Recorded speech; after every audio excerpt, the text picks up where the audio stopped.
नमस्कार प्यारे बच्चों, आज हम लेवल 3 यानी कि 11th क्लास ऑटोमोबाइल के लिए जो हमारा पहली यूनिट का पहला सेशन है introduction to engineering geometrics and drawing, उसका पहला सेशन है हमारा बेसिक ज्योमेट्रिक कंस्ट्रक्शन।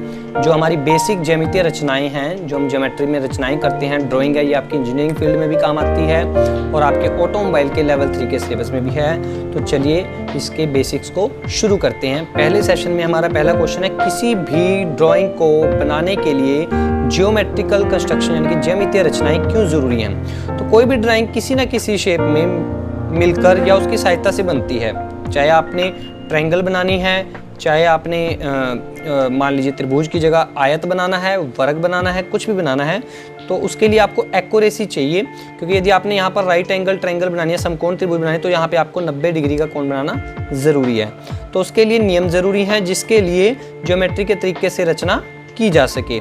उसके बाद इंजीनियरिंग ड्राइंग क्या है। इंजीनियरिंग उद्देश्यों के लिए, इंजीनियरिंग के कार्यों के लिए अपने आइडियाज़ और कंसेप्ट, जो आपके मन में आइडिया चल रहा है और आप कंसेप्ट शेयर करना चाहते हैं कि ये जो हम प्रोडक्ट बनाना चाहते हैं, जो हमारा उत्पाद है, वो इस तरह का दिखने का होना चाहिए।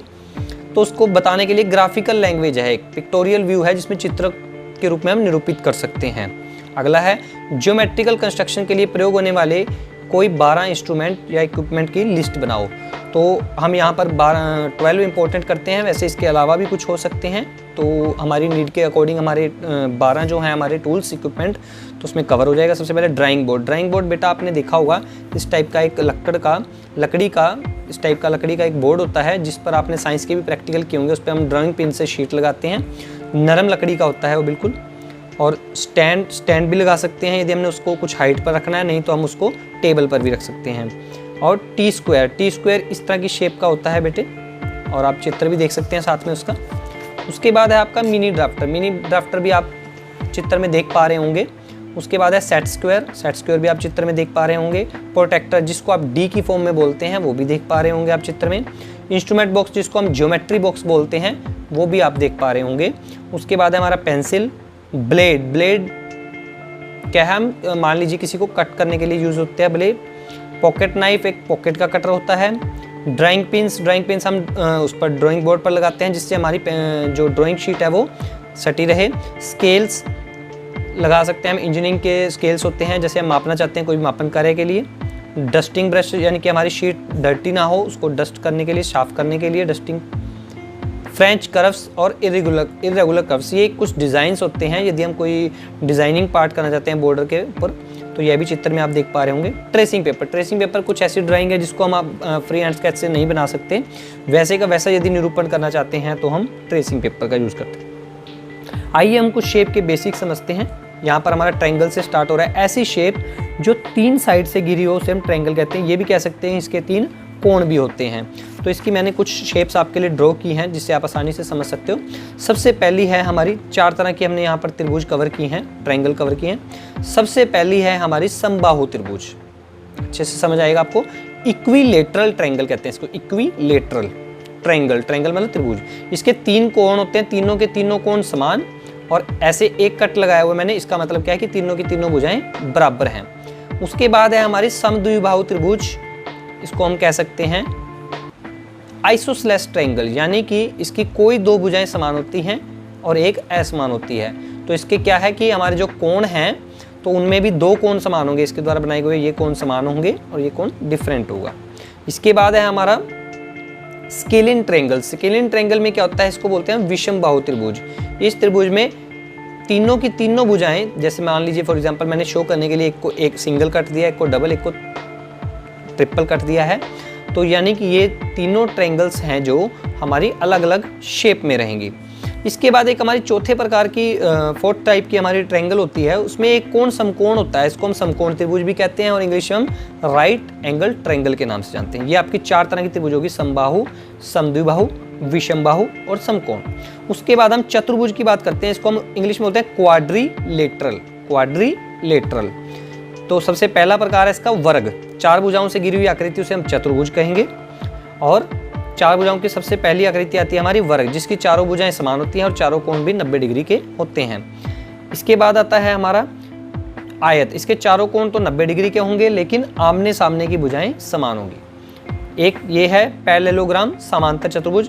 इसकी आमने सामने की भुजाएं समांतर होंगी और समान भी होंगी। समांतर मतलब समानांतर, यदि ये इस टाइप से थोड़ी टेढ़ी है तो ये भी इस टाइप से टेढ़ी है, ये इस टाइप से है तो ये भी इसके समांतर है, इनके बीच के जो कोण है वो बराबर होंगे। इसके बाद हमारे पास एक प्रकार और आता है, इसमें चारों भुजाएं तो बराबर होंगी पर चारों कोण 90 के होंगे, यह जरूरी नहीं है, तो इसको बोलते हैं रोम्बस, समचतुर्भुज। इसके बाद हमारा एक और प्रकार है समलंब, इसको बोलते हैं समलंब, इसको बोलते हैं ट्रेपेजियम। इसकी एक भुजाओं का जोड़ा समांतर होता है और एक भुजाओं का जोड़ा असमांतर होता है। ये वाली भुजाएं हमारे देखो समांतर दिख रही हैं और ये इस डायरेक्शन में जा रही है, इस डायरेक्शन में, इसका मतलब एक असमांतर भुजाओं का जोड़ा और एक समांतर भुजाओं का जोड़ा। इसके बाद हमारी ट्रेपेजॉइड, तो इसको क्या बोलते हैं हम, विषम बाहु, विषम भुज, इसको बोलते हैं हम विषम भुज। ट्रेपेजॉइड होती है विषम भुज, चतुर्भुज आकृति होती है, इसमें चारों की चारों भुजाएं जो हमारी हैं अलग अलग आकार की होती हैं। जब हम चतुर्भुज से ऊपर बात करते हैं तो हमारा एक अगला कंसेप्ट आता है पॉलीगन का। पॉलीगन बेसिकली हम यहाँ पे क्या डिनोट प्रदर्शित करते हैं, एक ऐसी आकृति जिसमें 4 से अधिक भुजाएं होती हैं। तो सबसे पहला उसका एग्जाम्पल है ये वाला पंचभुज, इसकी 5 भुजाएं हैं। और इसके बाद है षटभुज, हेक्सागन, इसको बोलते हैं षटभुज, इसकी 6 भुजाएं हैं, इसको बोलते हैं पंचभुज, इसकी 5 भुजाएं हैं। ये हेप्ट, हेप्ट बोले तो सप्तभुज। उसके बाद ऐसे ही बनता चला जाएगा ऑक्ट, ऑक्टा से ऑक्टागन, अष्टभुज, नोनागन, नवभुज, डेकागन, 10 भुज। तो ये हमारी भुजाओं की जो शेप है, आकृति है, वो यहाँ पर हमारी कवर हो जाती है। इसके बाद हम कुछ रचनाओं पर ध्यान देते हैं, बारी बारी से उसको देखते हैं। तो पहली हमारी रचना है किसी भी लाइन को बाइसेक्ट करना। बाइसेक्ट का मतलब होता है कि 2 भागों में विभाजित करना। किसी भागों में किसी रेखा को 2 भागों में बांटने को क्या बोलते हैं, हम बाइसेक्ट करना कहते हैं। कैसे बांटते हैं, तो मान लीजिए हमने कोई रेखा ए बी ली, इसमें हमने ए को केंद्र मानकर आधे से ज़्यादा प्रकार खोलकर, आधे से ज़्यादा याद रखना आपने, एक चाप लगाई, उतनी ही प्रकार खोलकर जितने आधे से ज़्यादा बोले, बी को केंद्र मानकर एक चाप और लगाई। तो जहाँ पर ये दोनों चापें आपस में काटती हैं, उन पॉइंट्स को जैसे ये हमने डिनोट कर दिया सी पॉइंट और डी पॉइंट, डी पॉइंट और सी पॉइंट को हम स्केल से मिला देंगे।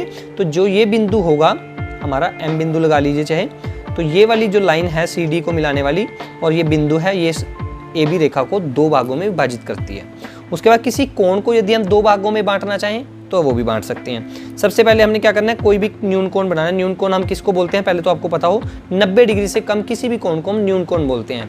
और रचनाओं में अधिकतर न्यून कोण के रूप में हम 60 डिग्री को लेते हैं, क्योंकि वह बहुत आसानी से बन जाता है। कैसे, एक यहाँ पर चाप लगाई और उतनी ही खोलकर पहली चाप लगाई, तो हमारा जब उसको मिलाते हैं तो 60 डिग्री का कोण बन जाता है। अब हमें इसे 2 भागों में विभाजित करना है, तो जहाँ पर ये कट करता है पॉइंट इस चाप को, वहाँ पर हमने प्रकार रखकर इस पॉइंट जितनी खोलकर एक चाप लगानी है, यहाँ से गई, और यहाँ से उतनी ही चाप खोलकर यहाँ पर रखकर एक चाप लगानी है। तो ये यहाँ पर एक दूसरे को चाप पे सी पॉइंट पर काटेंगी और सी पॉइंट को एस से मिला देना। तो ये जो एस सी रेखा है, ये कोण इस वाले कोण को 2 भागों में विभाजित करती है। अब ये वाला जो कोण है और ये वाला जो कोण है, ये बराबर बराबर बट गए। इसके बाद आता है हमारा 60 डिग्री का कोण बनाना, 60 डिग्री का। ये भी मैंने आपको बताया था, बेहद ही सरल है। सबसे पहले आपने एक रेखा लेनी है, उस पर कुछ प्रकार खोलकर एक चाप लगानी है, उतनी ही प्रकार खोलकर इस बिंदु पर रखकर एक चाप लगानी है और इसको मिला देना है। तो यह है हमारा 60 डिग्री का, 60 डिग्री का कोण बन चुका है। बहुत अच्छे से आपको समझ में आ रहा होगा। 30 डिग्री का कोण, 30 डिग्री का मतलब क्या है, 30 डिग्री में के लिए आपने पहले 60 डिग्री का वैसे ही कोण बनाना है। फिर जब आपका 60 डिग्री का कोण बन गया, आपने यहाँ से इतनी प्रकार खोलकर एक चाप लगानी है, इतनी प्रकार खोलकर एक चाप लगानी है, उतनी ही प्रकार खोलकर। तो उससे क्या होगा, जब हम इसको मिलाएंगे तो यह इसको समद्विभाजित कर देगी। जैसा कि हम कोण को समद्विभाजित करना सीख चुके हैं, तो यह 30 डिग्री का हमारा कोण बन जाएगा। इसके बाद हमारे पास है एक 90 डिग्री का कोण। 90 डिग्री के लिए आपने क्या करना है, सबसे पहले चाप लगानी है, 60 का लगाना है। 60 डिग्री का कोण बनाने के बाद उसी बिंदु पर रखकर एक चाप और लगानी है, उससे हमारा 120 डिग्री का बन गया। अब 60 और 120 के बीच में जो अंतर होता है वो 60 डिग्री का होता है। यदि हम इसका आधा करते हैं, समद्विभाजित करते हैं, तो हम यहाँ से यहाँ पर इतनी प्रकार खोलकर एक चाप, यहाँ से यहाँ प्रकार खोलकर एक चाप, तो इसके बीच का समद्विभाजन हो गया और हमारे पास 90 डिग्री का कोण प्राप्त हो गया। हम इस रेखा को मिलाएंगे और यह हमें 90 डिग्री का कोण देती है। 45 डिग्री के कोण के लिए आपने क्या करना है, 90 का तो बना ही देना है। उसके बाद इस 90 के पॉइंट पर रखकर आपने यहाँ पर एक चाप लगानी है और यहाँ पर एक चाप लगानी है। ऐसे जब आप इसको चाप को लगाएंगे तो इसको मिला देंगे, आपका 45 डिग्री का त्रिकोण बन चुका है।